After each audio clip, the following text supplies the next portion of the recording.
যদি রাসূলুল্লাহ সাল্লাল্লাহু আলাইহি সাল্লাম খলিফা মনোনীত করতেন তবে তিনিই হতেন প্রথম খলিফা। তার নাম আবু উবাইদা আমির ইবনে আব্দুল্লাহ ইবনে জাররাহ রাদিয়াল্লাহু আনহু।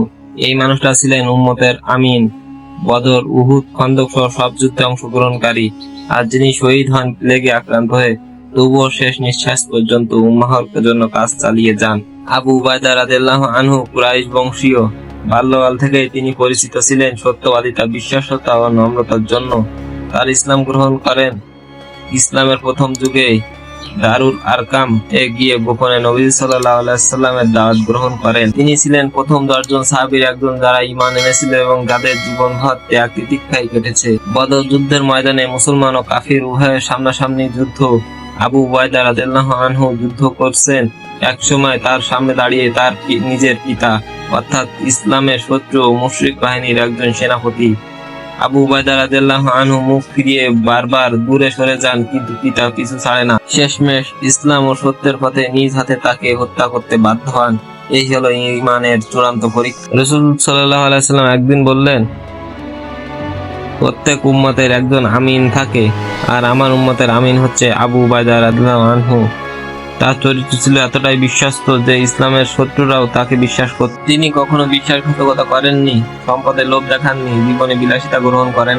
ইয়ামার যুদ্ধ, বিজয়উল শাম, ইয়ারমুকের যুদ্ধ প্রত্যেকটিতেই ছিলেন আবু উবাইদা রাদিয়াল্লাহু আনহু। হযরত ওমর রাদিয়াল্লাহু আনহু তাকে শামের সর্বাধিনায়ক হিসেবে নিযুক্ত করেন। তার অধীনে মুসলিম বাহিনী বিজয় অর্জন করে বাইজেন্টাইন সাম্রাজ্যের বিরুদ্ধে।